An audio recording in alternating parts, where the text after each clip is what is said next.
મહેસાણામાં રાજ્યસભા સાંસદ મયંકભાઈ નાયક દ્વારા આજથી અનોખા પાયલોટ પ્રોજેક્ટની શરૂઆત કરવામાં આવી છે। ધાત્રી અને સગર્ભા મહિલાઓના નિયમિત હેલ્થ ચેકઅપ માટે ₹22 લાખના ખર્ચે હોસ્પિટલને બસ ભેટ અપાઈ છે, જે બસના માધ્યમથી ગ્રામ્ય વિસ્તારમાંથી સગર્ભા અને ધાત્રી માતાઓને હેલ્થ ચેકઅપ માટે લઈ જવાશે અને ચેકઅપ બાદ મહિલાઓને પરત ગ્રામ્ય વિસ્તારમાં છોડી દેવાશે।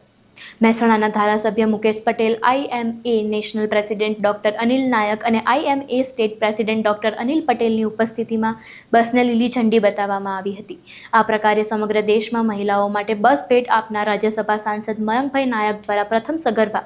માતાઓના મૃત્યુનો દર ઘટાડવા અનોખું અભિયાન શરૂ કરવામાં આવ્યું છે। મહેસાણા જિલ્લાની રોગી કલ્યાણ સમિતિની બેઠકમાં એક મુદ્દાની ચર્ચા નીકળી અને પછી કે આ સગર્ભા બહેનોની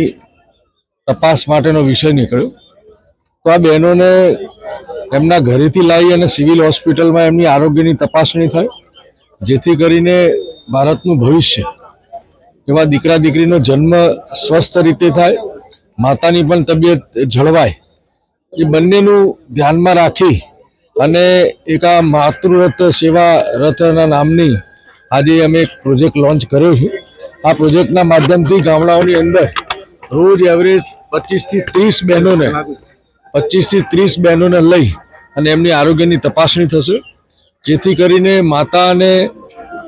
બાળકની બંનેનું સ્વાસ્થ્ય સચવાય, સારું રહે અને વિકસિત ભારતનો માન્ય પ્રધાનમંત્રીશ્રીનો જે સંકલ્પ છે એ સંકલ્પ પૂર્ણ કરવા માટે તંદુરસ્ત યુવાન, તંદુરસ્ત બાળક એ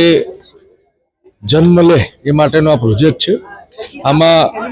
ફાલ્કન કંપની દ્વારા અમને CSRનો પ્રોજેક્ટ કર્યો છે અને સાથે મળી માન્ય ધારાસભ્ય શ્રી મુકેશભાઈ, અમારા DDO મેડમની પ્રેરણા હતી અને સૌ સંગઠનના લોકોએ સાથે મળી અને આ પ્રોજેક્ટ લોન્ચ કર્યો છે। એક સરસ શરૂઆત છે નવી અમારી સગર્ભા માતાઓ માટે,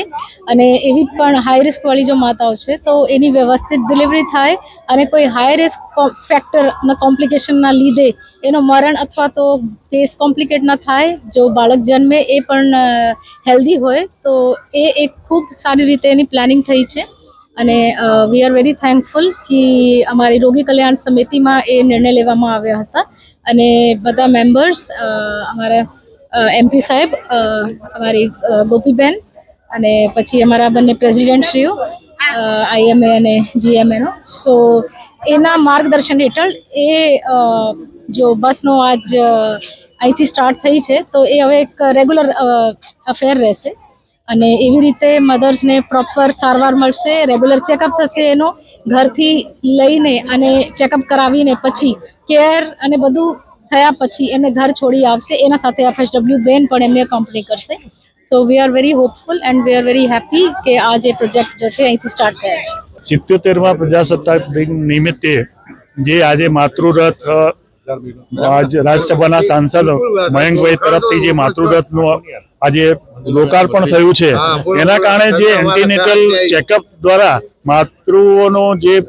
પ્રેગ્નન્સીની અંદર જે રેટ છે MMR, એ 100% એના હેલ્થ ચેકઅપ, એન્ટીનેટલ ચેકઅપ દ્વારા ઓછું થઈ શકે અને જે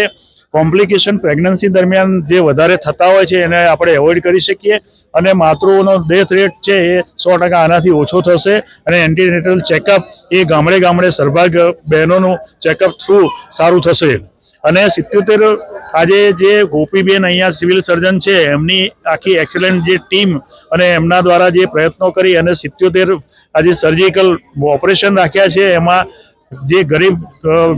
દર્દીઓ છે એ નાના મોટા ઓપરેશન કરી અને એક અનોખું આયોજન કર્યું છે। એ બતાવે છે કે આપણે એકલું દેશભક્તિનું ખાલી બીજા કાર્ય નથી, પણ આવા સેવાકીય પ્રવૃત્તિઓ પણ ગોપીબેન જેવા જે સિવિલ સર્જન એ જે એક્ટિવ છે એ દ્વારા આયોજન કર્યું છે, એ બદલ ખૂબ હું એમને અભિનંદન આપી રહ્યો છું। આજે 77મા રિપબ્લિક ડેના દિવસે મહેસાણા ખાતે આપણા રાજ્યસભાના સાંસદ શ્રી મયંકભાઈની ગ્રાન્ટમાંથી માતૃરથનું આયોજન કરવામાં છે, જે સગર્ભા મહિલાઓને ગામડે ગામડે જઈ અને એમનું health checkup, antenatal health checkup માટે સિવિલ હોસ્પિટલમાં અથવા અન્ય હોસ્પિટલમાં લઈ જવામાં આવશે અને આના કારણે જે MMR, મટરનલ મોર્ટાલિટી રેટ, એ પહેલાં બહુ વધારે હતો આઝાદીના સમયે, આજે 88 1 લાખે 88 મહિલાઓના મૃત્યુ થાય છે સગર્ભા, એટલે ઘણો નીચો આવે છે. પણ એનાથી પણ નીચો આપણે લઈ જઈએ અને વેસ્ટર્ન વર્લ્ડની કોમ્પિટિશન કરવા માટે અને એન્ટીનેટલ ચેક, કારણ કે આપણે માલન્યુરિશ, હિમોગ્લોબિન ઓછું હોય અથવા ઘણા ડાયાબિટીસ, હાઇપરટેન્શન હોય, પણ મહિલાઓની ગામડાઓને ખબર નથી હોતી. તો પ્રેગ્નન્સી દરમિયાન આ બધા એન્ટીનેટલ ચેકઅપમાં બધું ચેક થઈ જાય તો આપણે માતાઓનો અને બાળકોનો જીવ બચાવી શકીએ. તો આ ગુજરાતમાં મહેસાણા ખાતે આ પહેલ થવા બદલ હું સંસદ સભ્યનો, ધારાસભ્યનો, IMA વતી અમારા DDO મેડમે આ પ્રોજેક્ટ માટે સલાહ સૂચન આપ્યા તો ડૉક્ટર મેડમનો પણ આભાર માનું છું. અને અમારા IMA ગુજરાતના પ્રમુખ ડૉક્ટર અનિલભાઈ પટેલ એ પણ સાથે જોડાયેલા છે. તો આ પ્રસંગે સૌનો આભાર માનું છું. અને બીજું, આજે 77માં પ્રજાસત્તાક દિન દિવસે 77 થી વધુ લોકોના માઇનર ઓપરેશનનો કેમ્પ રાખી અને ઉજવણી કરવામાં આવી છે. તો સિવિલ હોસ્પિટલના સ્ટાફ અને અન્ય અધિકારીઓને હું ખૂબ ખૂબ અભિનંદન આપું છું.